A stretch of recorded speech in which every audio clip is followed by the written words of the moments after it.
तो क्या अब स्वयं इसे तोड़ देंगे?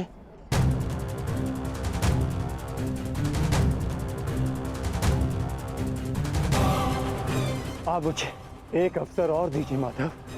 मैं अपने संपूर्ण मनोबल और कौशल से यह युद्ध करूंगा। जब तक मेरे शरीर में रक्त की एक बूंद भी बहेगी, मैं अपने मन में भावनाओं को नहीं बहने दूंगा माधव।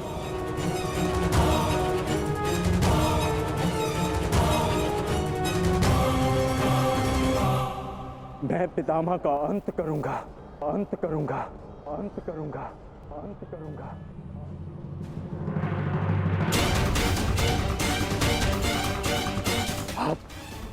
आप ये चक्र छोड़ दीजिए माधव।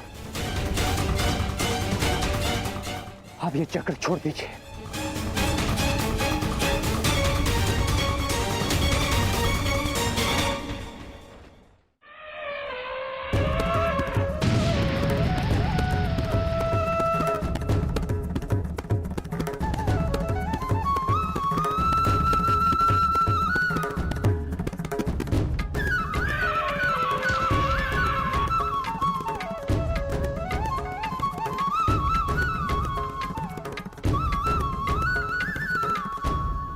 उठो पार्थ।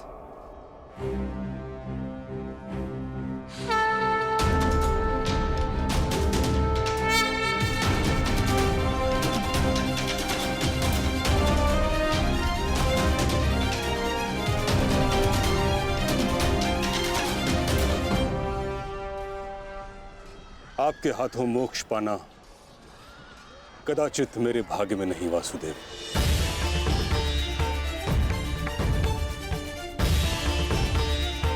नहीं गंगापुत्र, आपका वध करना मेरा प्रारब्ध ही नहीं था, अर्जुन का प्रारब्ध है। और मैंने ये चक्र संधान केवल इसलिए किया ताकि मैं अर्जुन को दिखा सकूं कि आपका भी वध करना असंभव नहीं।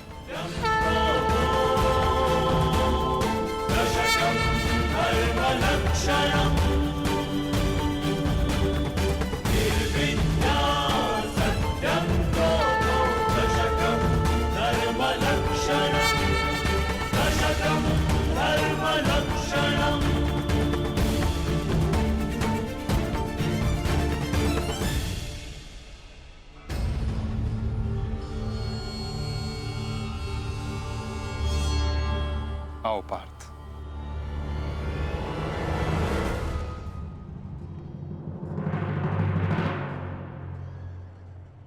पुत्र अर्जुन,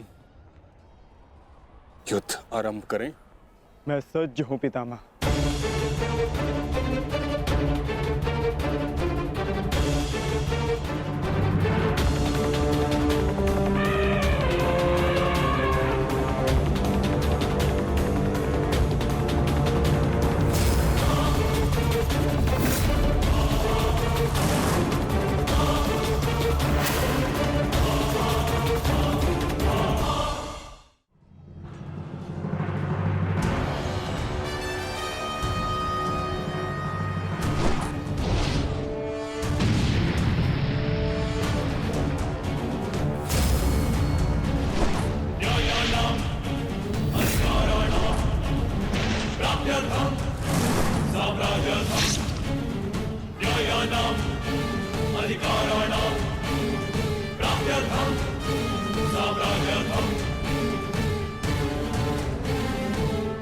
अद्भुत पुत्र अर्जुन, कर्म पथ पर तुम्हें भावनाओं से ऊपर उठते हुए देख प्रसन्नता हुई।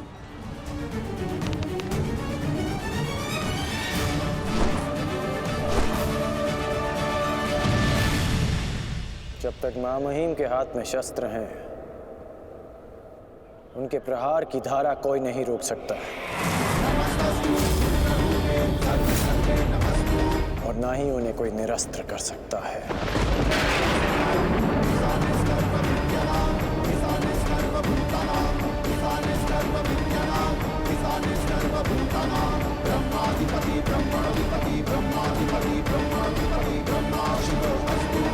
ब्रह्मा शिवो अस्तु।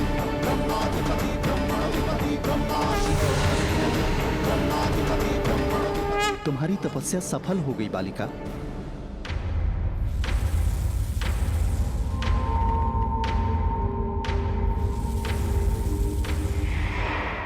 मांगो, क्या मांगना चाहती हो?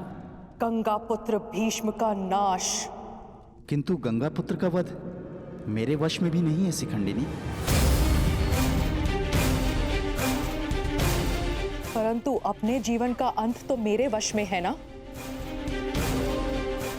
2 बार मैं अपना जीवन त्याग कर चुकी हूं। इस बार भी मैं फिर जन्म लूंगी और अगले जन्म में भीष्म का अंत करने आऊंगी।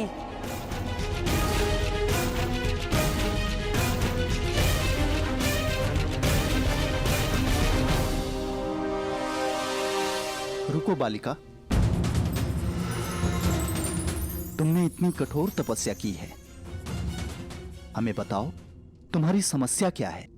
समस्या ये है यक्षराज कि मैं भीष्म का वध अपने हाथों से करना चाहती हूँ, किंतु मैं स्त्री हूं, इसलिए उस पाखंडी ने मुझे युद्ध में सम्मिलित होने से रोक दिया।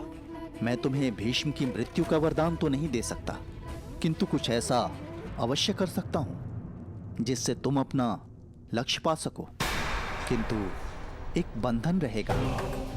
मेरे लिए केवल भीष्म की मृत्यु महत्व रखती है और कुछ नहीं। हाँ कहने से पूर्व मेरी पूरी बात सुनो बालिका, उसके पश्चात निर्णय लेना।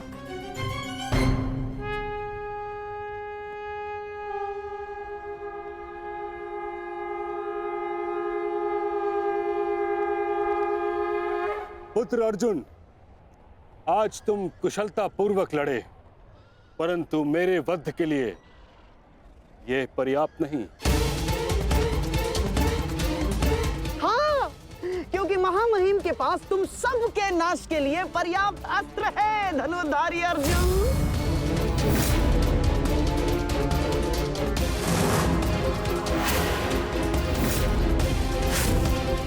शीघ्र तुम सब इस संसार का त्याग करोगे और आप वासुदेव, आप तो इन सब के मार्गदर्शक है ना, तो बताइए आपके पास महामहिम के कौशल का कोई तोड़ है?